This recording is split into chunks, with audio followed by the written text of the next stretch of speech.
Hello friends, स्वागत है आप लोग का एन जोन में। यूपी पीसीएस 2021 का पेपर एनालिसिस कर रहे हैं। इसमें हम ये देखेंगे कि करंट अफेयर से कौन कौन क्वेश्चन आए हैं और किस सब्जेक्ट से क्या क्या क्वेश्चन आए हैं। क्वेश्चन का सिर्फ आंसर नहीं डिस्कस करेंगे, उस क्वेश्चन के चारों ऑप्शन को डिटेल में डिस्कस कर लेंगे ताकि हमारा टॉपिक, क्योंकि आपको पता है क्वेश्चन डायरेक्टली रिपीट बहुत ज़्यादा नहीं होता, बट तो टॉपिक रिपीट होता है। तो टॉपिक रिपीट होगा, वो भी हमारा सॉल्व हो जाएगा इसी वीडियो से। तो चलिए शुरू करते हैं। एक वीडियो 2021 का ऑलरेडी आ चुका है, उसमें 30 क्वेश्चन हमने डिस्कस किया है। इस वीडियो में 31 से डिस्कस करेंगे। हम कोशिश करेंगे कि 2 वीडियो में और पूरा पेपर डिस्कस हो जाए, लेकिन देखते हैं अगर लंबा वीडियो हो जाएगा तो हम उतना लंबा नहीं करेंगे। ठीक है, ये मेरा नंबर है, इसको आप सेव कर लीजिए। कोई भी डाउट, कोई फीडबैक देना हो, कोई कंट्रीब्यूशन करना हो तो इसी नंबर पे मैसेज कर सकते हो। हमारे कुछ कोर्सेस है, बीपीएससी के बहुत इंपॉर्टेंट कोर्सेज है, आप ज्वाइन कर सकते हो। ठीक है, और कोई भी क्वेरी हो, क्राउन क्राउन आप बुक पढ़ते हो उसका पूरा वीडियो फॉर्म में आपको मिल जाएगा। लुसेंट तो पब्लिक ही है। ठीक है, बाकी और कई सारे कोर्सेज है। घटना चक्र पूर्वावलोकन का वीडियो फॉर्म में है, उसमें हम आप वन लाइनर नोट्स भी ऐड कर रहे हैं। ध्यान रखना, वन लाइनर नोट्स भी ऐड कर रहे हैं। ठीक है, क्योंकि आपको फिर घटनाचक्र का थ्योरी भी अलग से पढ़ना नहीं होगा, उसी से काम चल जाएगा। चलिए शुरू करते हैं।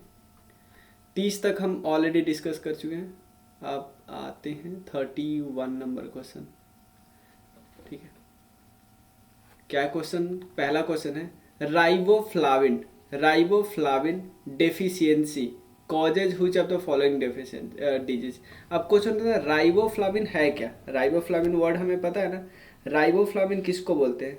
राइबोफ्लाविन एक्चुअली बोलते हैं विटामिन B2 को बोलते हैं। देखो, कुछ का साइंटिफिक नेम हमको पता होना चाहिए। जैसे विटामिन ए को क्या बोलते हैं? विटामिन बी, खासकर B1 को C, D, E, K, इन सब के बारे में पता होना चाहिए। जैसे एक होता है रथ, एक टॉफी, इसे याद कर सकते हैं। आर से रेटिनॉल, विटामिन ए है रेटिनॉल। विटामिन B1 क्या है? थियामिन, याद रखें thiamine. Vitamin C ascorbic acid. और ये है विटामिन डी। विटामिन डी क्या होता है? कैल्सीफेरॉल। देखो, विटामिन 2 होता है, D2 होता है अर्गो कैल्सीफेरॉल, और विटामिन D3 होता है कैल्सीफेरॉल। ठीक है ना। विटामिन डी की कमी से कौन से रोग हो जाते हैं? रिकेट्स। विटामिन सी की कमी से कौन हो जाते हैं? स्कर्वी हो जाती है। विटामिन B1 की कमी से क्या हो जाता है? बेरी बेरी होता है। विटामिन B2 की कमी से कौन होता है? ये रोग होता है कैलोसिस। स्कर्वी किसके के कारण होता है? विटामिन सी की कमी से। बेरी बेरी विटामिन B1 की कमी से। पेलेग्रा विटामिन B3 की कमी से होता है। विटामिन B3 को क्या बोलते हैं साइंटिफिक? नियासिन। ये है विटामिन B1 की कमी वाला, ये है विटामिन B2 की कमी वाला, ये है विटामिन B3 की कमी वाला, ये है विटामिन सी की कमी से रोग। तो सारे ऑप्शन हम लोग को पता चल गया। ठीक है, देखो अब नहीं लगता कि टोक्यो ओलंपिक से क्वेश्चन आएगा। टोक्यो ओलंपिक से क्वेश्चन आ गया जब आना था। जैसे नीरज चोपड़ा गोल्ड मेडल जीते, आपसे पूछा कौन सा नॉट करेक्ट है। और इसमें मीराबाई चानू ये सिल्वर मेडल जीती थी, बजरंग पुनिया ये सिल्वर नहीं जीते थे। और तो ये इनकरेक्ट है, बस बाकी सब करेक्ट है। पीवी सिंधु ब्राउन जीती थी, मीराबाई चानू ये जीती थी सिल्वर। नेक्स्ट क्वेश्चन है सेंसेक्स। सेंसेक्स एक पॉपुलर इंडेक्स है बॉम्बे स्टॉक एक्सचेंज का। पॉपुलर इंडेक्स है ना। तो आपको बताना इसमें टोटल कितने कितने जो ब्लू चिप कंपनी होती है ना, उसका बेसिस पे ये सेंसेक्स तैयार होता है। ठीक है, तो ये कंपनी कितना होता है? 30 कंपनी होता है। सेंसेक्स का फुल फॉर्म होता है सेंसिटिव इंडेक्स। इसमें 3 कंपनी होता है, फाइनेंशियली साउंड कंपनी होता है। और बॉम्बे स्टॉक एक्सचेंज का एस्टैब्लिशमेंट कब हुआ? 1 जनवरी 1986, 1 जनवरी 1986 को। और ब्लू चिप कंपनी का मतलब होता है इसका मार्केट कैपिटलाइजेशन बहुत ज़्यादा है, तो टोटल 30 कंपनी। लेकिन अगर निफ्टी की बात करें, निफ्टी इसमें नेशनल स्टॉक एक्सचेंज इस इंडेक्स पे काम करता है, और इसमें टोटल कितने कंपनी होते हैं? 50 कंपनी होती है। नेक्स्ट है रिंगेलमैन स्केल। रिंगेलमैन स्केल किस किस चीज़ के मेजर करता है? स्मोक को मेजर करता है। स्मोक को मेजर करता है, याद रखिएगा। और ये फ्रेंच प्रोफेसर थे, इतना ध्यान रखिए। नॉइज तो हम सबको पता है डेसिबल, डेसिबल। और पॉल्यूटेड वाटर तो ये बहुत आसान है, या तो आपसे क्वेश्चन ये होगा बीओडी बायोलॉजिकल ऑक्सीजन डिमांड, या ऑक्सीजन डिमांड भी सिंपल होगा, या एक और चीज़ होगा डिजॉल्व ऑक्सीजन। ठीक है, ये तीनों हो सकता है, तीनों में से कोई ऑप्शन होगा, तीनों में से करेक्ट कर देना। क्या है पॉल्यूटेड वाटर, कितना बायोलॉजिकल, क्योंकि पॉल्यूटेड वाटर तो क्या चाहता है बैक्टीरिया कि इस पॉल्यूशन को हम हटा दें, इसको हटाने के लिए बहुत सारे ऑक्सीजन को ले लेता है, तो पानी से में ऑक्सीजन की कमी हो जाएगी, तो जो नेचुरल जीव है, जो जैसे मान लो जो फिशूस है, उनके लिए ऑक्सीजन कमी पड़ जाएगी ना, इसलिए वो। देखो ये पुराने साल का थीम है, याद नहीं रखना, 2022 का थीम याद रख लो, क्योंकि ये होता है कब है, 15 जुलाई को मनाया जाता है। थीम क्या है, ट्रांसफॉर्मिंग, 2022 का, वो इस 2021 का आया था, transforming youth skills for the future.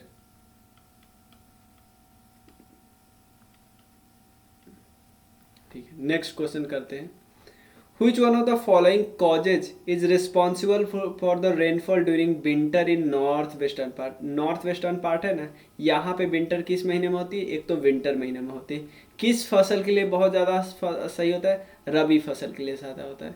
और एक किस कारण होता है, वेस्टर्न डिस्टर्बेंस के कारण होता है। अब देखो साउथ वेस्ट मानसून के कारण मानसून आता है, बारिश जो जून जुलाई में होती है वो बारिश होती है। रिट्रीटिंग मानसून का मतलब देखो, रिट्रेसिंग मानसून तो बाहर निकलता है तब ना, तो रिट्रीटिंग मानसून के कारण सिर्फ तमिलनाडु में बारिश होती है, कावेरी नदी में, इसीलिए हमेशा पानी रहता है। ठीक है, अब नेक्स्ट डिस्कस कर लेते हैं। Which one of the following bills can not be first introduce इन राज्यसभा। देखो सिर्फ मनी बिल होते हैं ना, वो सिर्फ कहाँ पहली बार इंट्रोड्यूस होता है, लोकसभा में। बाकी कोई भी बिल, चाहे ordinary bill, constitutional amendment bill, state reorganisation bill, ये दोनों हाउस में से कहीं भी इनिशिएट किया जा सकता है। एक और क्वेश्चन याद रखो कि आपसे अगर पूछा जाए कि कुछ ऐसे बिल होते हैं जिसके लिए प्रायर रिकमेंडेशन या प्रायर परमिशन चाहिए होता है प्रेसिडेंट साहब का, कौन कौन से बिल होते हैं। एक तो होता है क्या, पहला होता है मनी बिल, इसके लिए प्रायर रिकमेंडेशन चाहिए। Second finance bill, finance bill. Third अगर स्टेट रीऑर्गेनाइजेशन करना है, स्टेट को रीऑर्गेनाइज करना है, तो ये भी क्या होगा, इन तीनों में प्रेसिडेंट साहब से प्रायर रिकमेंडेशन लेना जरूरी है। क्या CAA के लिए जरूरी है, कॉन्स्टिट्यूशनल अमेंडमेंट एक्ट के लिए? नहीं जरूरी है।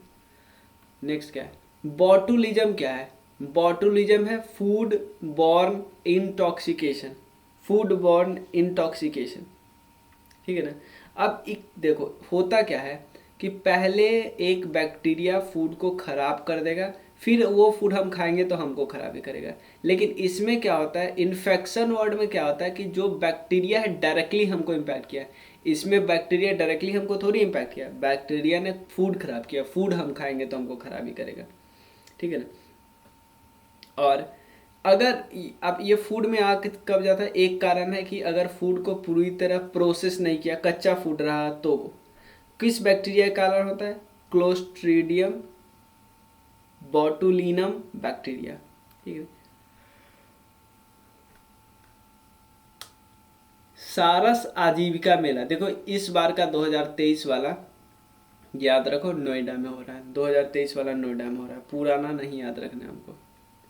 Asiatic Society of Bengal, Asiatic Society of Bengal किसने बनाया था, सर विलियम जोन्स, 1784 में। वॉरेन हेस्टिंग नाम याद रखना, first governor general of Bengal बने थे इन 1773, यानी regulating act. Elijah Impey, Elijah Impey इस समय जब सुप्रीम कोर्ट ऑफ कलकत्ता बनाया गया था ना, सुप्रीम कोर्ट ऑफ कलकत्ता बनाया गया था, जो विलियम फोर्ट था ना उसी फोर्ट में बनाया गया था। ठीक है ना, उसके लिए अलग कोई नया बिल्डिंग नहीं बनाया था, विलियम फोर्ट विलियम जो बनाया था उसमें। और एक चीज़ याद रखिए, एक चीफ जस्टिस ऑफ कलकत्ता था, उसके अलावा 3 जज, तो जो चीफ जस्टिस थे आपने नाम देख लिया। उसके अलावा वॉरेन हेस्टिंग का नाम हमको पता क्या चला गया। एक क्वेश्चन पूछा था कि पिट्स इंडिया जब एक्ट आया था ना, पिट्स इंडिया एक्ट, उस एक्ट के समय कौन थे, तो उस समय भी वॉरेन हेस्टिंग भी थे।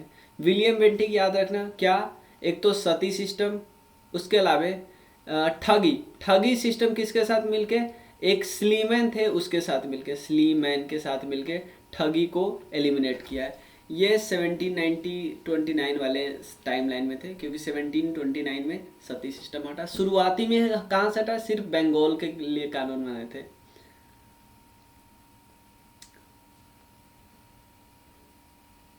दो ऑप्शन है, various component of an ecosystem are not interdependent, क्या इंटरडिपेंडेंट नहीं है एक दूसरे से। Second, human activities has impact on environment.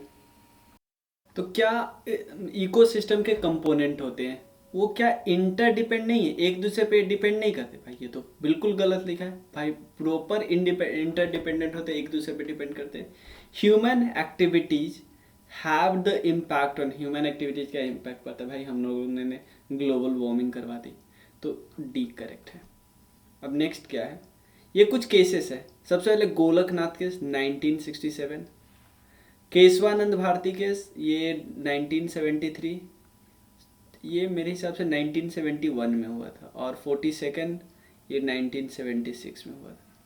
एक बार इसको बस कर लेते, पहले देखते क्या है, इससे काम चल जाएगा। मैं अगर इसको सबसे लास्ट में करूँ तो सबसे लास्ट में 4, ये भी, ये भी, ये भी, इसको गलत करते। अब एक तो पता है कि पहले एक आया होगा फिर 2, पहले एक फिर 2, तो ये भी ऑप्शन है, पहले एक फिर 2, पहले एक फिर 2, सब में ऑप्शन है। और ये अब मान लेते हैं इसको इसी के आसपास होगा, 24th वाला, ठीक है। तो 1 3 फिर 2, फिर 1 3 2 4, 1 3 2 4, तो ए करेक्ट है, ठीक है ना। एक बार ए इसको आप देख लेना कब हुआ था, सही था, और ये 1971 में हुआ। ये काफ़ी बार पूछ लेते हैं, आइलैंड्स के बारे में पूछोगे जो न्यूज में रहेगा, जैसे सोकोट्रा आइलैंड के बारे में पूछा था, Socotra island, which of the following statement is correct. एक तो ये ओमान का नहीं है, यमन का है, यमन, सिचुएटेड इन अरेबियन सी, ये तो करेक्ट लिखा है, लेकिन ये वाला वर्ड गलत लिखा है। It was designated as world's natural heritage site by UNESCO in 2008। देखो यहाँ पे कुछ ना कुछ जरूर न्यूज में रहा होगा तभी ये आया है, तो ये गलत है, ये सही है, ठीक है। अब ये उस समय का था, इसलिए आप एक्सरसाइज को सीधा सीधा हटा सकते हो, नया एक्सरसाइज याद करना। Which of the following is not a major cocoa producer country. देखो मैं इस क्वेश्चन को किया था और मैं प्योर एलिमिनेशन मेथड लगा के किया था, ठीक है ना। अब देखो कैसे, आपको नहीं लगता ये सारे अफ्रीकन कंट्री और काफ़ी आस पास ही है, जैसे घाना, कैमरून या आइवरी कोस्ट, और ये ईस्ट यूरोपियन कंट्री है, बिल्कुल आर पार भी नहीं है। मतलब अगर नॉर्मल हम रीजनिंग के क्वेश्चन करें तो भी मैं इसको ऑड इन आउट कर दूंगा, मतलब ऑड कर जो आउट होता है उसको वाला, तो ये सच में करेक्ट है, ठीक है ना। तो कुछ क्वेश्चन आपको बन जाएंगे एलिमिनेशन से, इवन यूपी पीसीएस में भी, ठीक है ना, 10 से 15 क्वेश्चन बन जाएंगे। चलो, which of the following particle है जीरो चार्ज, कौन से पार्टिकल के पास जीरो चार्ज होता है, तो ये तो सबको पता है, ठीक है ना। कौन होता है, देखो न्यूट्रॉन, देखो हम तो न्यूट्रॉन को जीरो चार्ज देख रहे हैं, तो न्यूट्रिनो को भी जीरो चार्ज होते हैं, उससे भी आप रिलेट करके याद कर सकते हो, दोनों थोड़ा अलग अलग है बट उससे भी आप याद कर सकते हो। पॉजिट्रॉन के ये एंटी पार्टिकल है इलेक्ट्रॉन के, ये बात समझते हैं, और इलेक्ट्रॉन का निगेटिव चार्ज पार्टिकल है। अल्फा क्या है, अल्फा कैसा चार्ज होता है, अल्फा देखो सबसे पहले याद रखिए एक कंपोजिट पार्टिकल होता है, अगर ये एलिमिनेट करता है ना तो 2 प्रोटॉन और 2 न्यूट्रॉन, 2 प्रोटॉन और 2 न्यूट्रॉन पहले अटैच होते हैं, 2 प्रोटॉन और 2 न्यूट्रॉन होते हैं अटैच। तो अगर लेकिन अल्फा डीके हम लोग बोलते हैं, रेडियो एक्टिव डीके में अल्फा डीके होता है, तो इसका मतलब एक हीलियम बाहर निकल रहा है, इतना इतना निकलता है, तो आप इसमें जीरो तो आप न्यूट्रिनो कर सकते हैं, ठीक है ना। Alpha decay, beta decay, gamma decay होता है ना। नेक्स्ट है at the time of second wave, ये हटा सकते हो, ये एक्चुअली आईआईटी बॉम्बे ने किया था। Which one of the following is known as acceleration age in the urbanisation. Urbanisation 3 part में डिवाइड है, चौथा स्टेज है, पहला स्टेज जिसको हम बोलते हैं इनिशियल स्टेज, इनिशियल स्टेज, ठीक है। इनिशियल स्टेज में मतलब सिंपल रूरल ट्रेडिशनल सोसाइटी रहता है, ज़्यादा कुछ होता नहीं अभी। उसके बाद एक्सेलरेशन स्टेज बन जाते हैं, एक्सेलरेशन स्टेज। थर्ड बन जाता है कब, टर्मिनल स्टेज, ठीक है, चलिए नेक्स्ट है, which of the following words is not mentioned. देखो ये बहुत भारी, फेडरल तो भारी हमारे पूरे संविधान में नहीं लिखा है, तो प्रियम्बल के क्या बात है। We the people of India having solemnly resolved to constitute India into a sovereign socialist secular democratic republic. समझ में आया ना। Who among the following never presided the session of Indian National Congress। देखो लाल बाल पाल में ना सिर्फ लाल एक स्पेशल सेशन लिए थे, सिर्फ लाल, न बाल लिए थे न पाल लिए थे, तो याद रखना। और ये तो बहुत बार किए थे, सुभाष चंद्र बोस भी 2 बार, फैजपुर और त्रिपुरी में। बाल गंगाधर तिलक 1 बार भी नहीं किए थे, ठीक है ना। 1920 में इनका डेथ हो गया था। इवन किसके बाद, जो असहयोग आंदोलन स्टार्ट होने वाला था ना, उससे जस्ट पहले। लाला लाजपत राय भी एक स्पेशल सेशन किए थे, वो भी कलकत्ता में हुआ था। कलकत्ता में हुआ था कब, 1920 में, उसी समय असहयोग आंदोलन के आसपास। और गोपाल कृष्ण गोखले ने एक ग्रुप बनाया था, क्या नाम था, servants of Indian society, servants of Indian society. और राय जी ने एक बनाया था, क्या, सर्वेंट्स ऑफ पीपल सोसाइटी, दोनों अलग है, सर्वेंट्स ऑफ पीपल सोसाइटी। तिलक के बारे में कई चीज़ें आपको याद रखना है, दो बहुत फेमस उनकी न्यूज़पेपर है। एक थे केसरी जो कि इंग्लिश में थी, केसरी मराठी में, महाराठा एक किस में थी, इंग्लिश में थी। कई चीज़ें इन्होंने किया, गणेश पूजा, शिवाजी जी की जन्म जयंती बनाना, ये सब। नेक्स्ट है, शातवाहन रूलर के बारे में क्वेश्चन है, व्हिच ऑफ द फॉलोइंग। देखो Satavahana was a nurture of Prakrit language. Public aspect of art got more encouragement during Satavahana period. ये दोनों करेक्ट है, एक तो प्राकृतिक आपने। Who among the following are India's permanent and operational research station and Antarctica. एक है भारती और एक है दक्षिण गंगोत्री। ये है या दक्षिण गंगोत्री और मैत्री है, बताइए, ठीक है ना, ये आसान है। तो ऑपरेशनल और परमानेंट तो यही है बस, लेकिन दक्षिण गंगोत्री भी नाम सुना होगा। ये अभी इसका करेंटली यूज है सप्लाई बेस और ट्रांजिट कैंप के रूप में, ठीक है। दक्षिण गंगोत्री एक स्टेशन है वहां पे, इंडिया का मिशन है, समझ गए। नेक्स्ट क्या है, कौन किससे कॉपी लिया, ये मैंने आपको 1000 बार ट्रिक के साथ बताया है। डीपीएसपी सबसे पहले देखो, फंडामेंटल राइट सीधा सीधा यूएसए से लिया गया है। अब मैंने एक चीज़ यहाँ पे बताया, मैंने बोला था जो चीज़ सेंटर को स्ट्रांग बनाती है, जो भी चीज़ सेंटर को स्ट्रांग बनाती है वो कनाडा से लिया है। तो भाई रेजिड्यूरी पावर सेंटर को स्ट्रांग नहीं बनाता है। कोई सब्जेक्ट अगर 7th शेड्यूल में नहीं लिखा है तो उसका कानून सीधा सेंटर बनाने लगता है, तो ये भी तो सेंटर को ज़्यादा पावरफुल करने वाला हुआ, तो ये गलत हो जाए ना। अब बोलोगे ऑस्ट्रेलिया का ट्रिक है, ऑस्ट्रेलिया हमेशा जोड़ने का काम करता है, लाइक ज्वाइंट सिटिंग 108वां आर्टिकल में लिखा है। उसके अलावे क्या, ट्रेड वगैरह कॉमर्स वगैरह में कोई रोक टोक नहीं होता, वो वाला चीज़। उसके अलावा एक और चीज़, कनकरेंट लिस्ट, ये भी कहाँ से है, ऑस्ट्रेलिया से। Emergency power Germany, DPSP Ireland. Nobi और कांटो ये प्लेन्स है, ये किस देश में है, नोबी और कांटो ये कहाँ पे, ये दोनों जापान में है। अब देखो मैंने फ्लैगशिप स्कीम के बारे में हमेशा बोला कि फ्लैगशिप स्कीम जो बहुत मेजर स्कीम है उस पर क्वेश्चन आते ही आते हैं। जैसे इस पे देखो, सबसे पहले आम आदमी बीमा योजना है, ये 2007 में आता है। आत्मनिर्भर स्वास्थ्य भारत योजना ये कब आया था, ये आया था 2021 में। प्रधानमंत्री जन आरोग्य योजना और प्रधानमंत्री सुरक्षा बीमा योजना, जन आरोग्य योजना और सुरक्षा बीमा योजना। जन आरोग्य योजना कब है, 2018। सुरक्षा Bima Yojana 2016। Tapa cloth is obtain from the plant of which of the following family.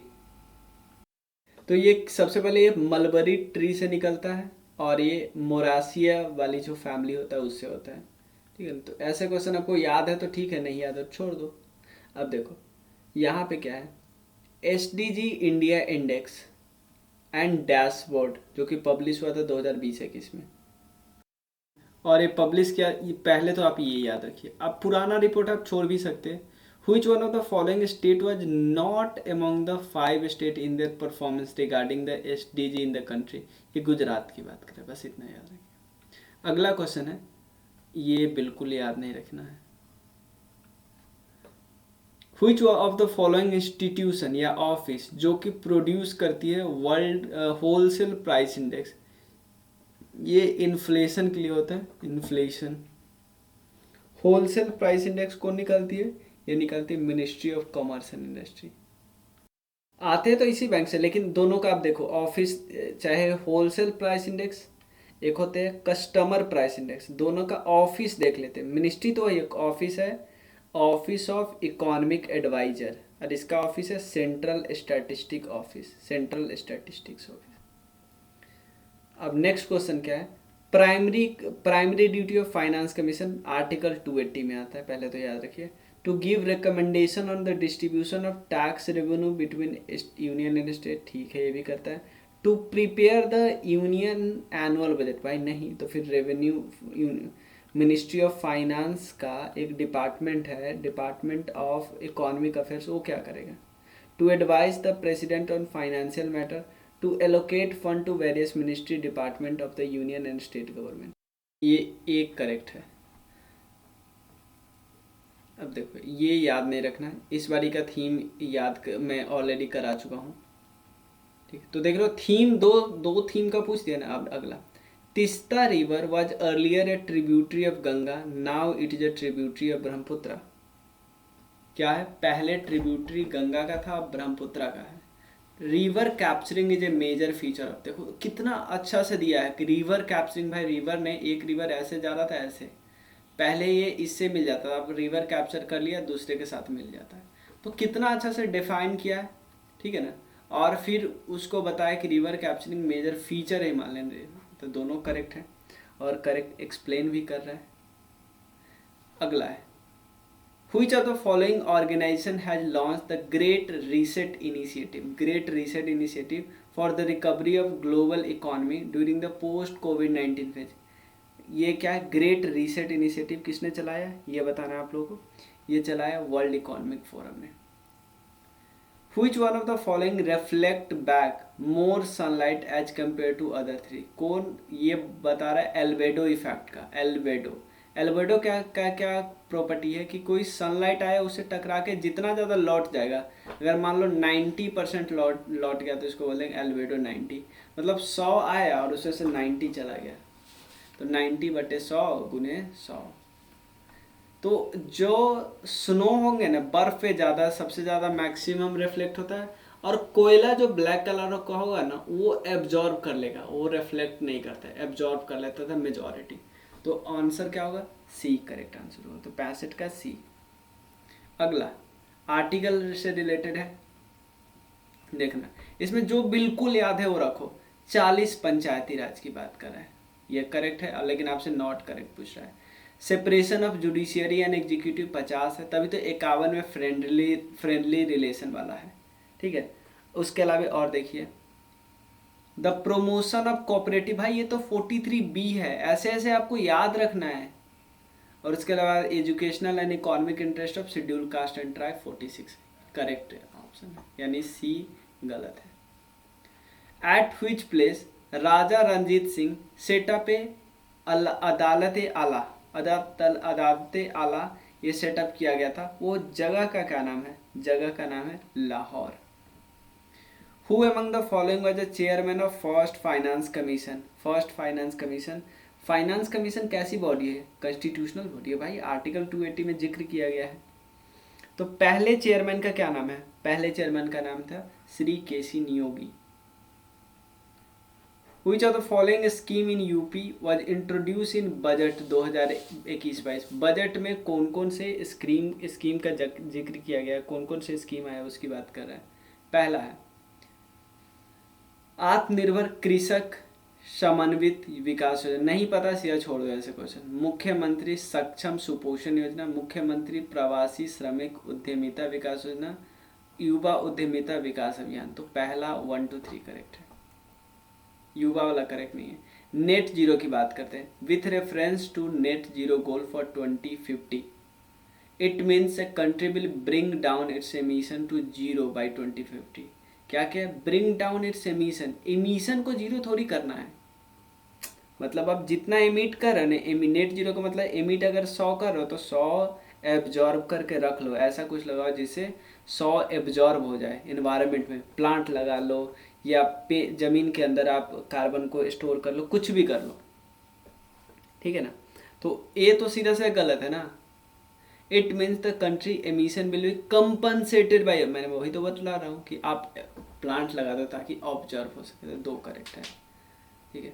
Indonesia का वेस्ट टू ईस्ट मतलब ये वाला पार्ट, इंडिया के तरफ से उस तरफ, तो इंडिया के सबसे पास कौन है, सुमात्रा है, ठीक है ना। इंडिया के सबसे पास में सुमात्रा के बाद तो जावा आ ही गया। अब देखते आगे कौन है, सुमात्रा के बाद जावा है, उसके बाद बाली है, उसके बाद लोम्बोक है, ठीक है। Which of the following labor related to act which is amalgamated into the code of wages act, बोला कि कौन से लेबर एक्ट को एमालगेट मतलब मिला दिया गया है वेजेज वाला एक्ट में, ठीक है ना। वेजेज वाला जो कोड है ना उसमें मिला दिया गया है। तो इसमें क्या है, पहला मिनिमम वेजेज एक्ट है, पेमेंट ऑफ बोनस भी एक्ट है, कॉन्ट्रैक्ट लेबर नहीं यहाँ पे देखो ना, सब वेजेज से रिलेटेड नहीं है ना, कॉन्ट्रैक्ट लेबर को कॉन्ट्रैक्ट पे ला रहे हैं। उसके बाद इक्वल रेमनरेशन एक्ट, तो ये 1, 2 और 4 करेक्ट है। नेक्स्ट क्या है, who among the following person said for the fundamental right a pledge to our people and pact with the civilised world, मतलब ये फंडामेंटल राइट के बारे में इतना ज़्यादा तारीफ किए हुए Radha Krishna, Sarvepalli Radhakrishna, first person who get Bharat Ratna. Largest saline water India के कहाँ है, लार्जेस्ट सलाइन वाटर इंडिया कहाँ है, इसमें कंफ्यूजन था थोड़ा, एक था कि या तो इनलैंड पूछा है, इनलैंड पूछता तो सांभर था आंसर, और इनलैंड नहीं पूछता तो चिल्का आंसर था, तो बाद में यूपी पीसीएस ने सांभर आंसर दिया था, ठीक है। लास्ट क्वेश्चन है इस वीडियो का, arrange the following foreign traveller in chronological order of their arrival of India. देखो एक तो देखो इन दोनों में तो हमको बिल्कुल पता है क्योंकि हम लोग हिस्ट्री बुक में इन दोनों को पढ़ते हैं कि पहले 1 आए थे फिर 3, अब कौन सा ऑप्शन है देख लेते, पहले छाट लेते हैं। 1, 3, 1, एक ऑप्शन हमारा बाहर को, कम से कम एक तो बाहर हुआ ना। अब देखो अब टोटल गेम इंफॉर्मेशन पे हो जाता है क्योंकि अब आप ज़्यादा कुछ कर नहीं सकते, ठीक है ना, क्योंकि इन तीनों में से कुछ भी सही हो सकता है कि 1 के बाद 3, 1 के बाद 3 इसमें भी है, 1 के बाद 3 इसमें भी है, 1 के बाद 3 इसमें भी, अब कुछ ज़्यादा नहीं कर सकता। अब इन्फॉर्मेशन रॉल्फ फिच 1583 में आए थे, इनको भी जो ब्रिटेन की क्वीन थी उनको ये लेटर लेके आना था, और जो ये तो थॉमस रो 1615 में और ये 1608 में, तो हमें पता है। निकोलस डॉल्टन 1614 में आया था, याद रखना 1614 में आया था। तो हम बोल सकते हैं ये, फिर पहले 2, फिर 1, फिर 4, फिर 3, 2, 1, 4, 3, 2, 1, 4, 3 यानी 75 का एक करेक्ट होगा, ठीक है। मिलते हैं फिर नेक्स्ट वीडियो में, ठीक है ना। कोई डाउट हो ना आप इस नंबर पे टेक्स्ट करना, ठीक है ना। आप कंट्रीब्यूट भी कर सकते हो, जो भी फीडबैक देना चाहते हैं आराम से दे सकते हो, डाउट क्लियर कर सकते हो, ठीक है। कमेंट करना और वीडियो को ज़रूर शेयर करना। एग्ज़ाम आने वाला है 14 मई को एग्ज़ाम, जितना ज़्यादा शेयर करोगे उतना हमारे लिए भी फ़ायदा है, लोगों के लिए फ़ायदा है। मिलते हैं, थैंक यू सो मच।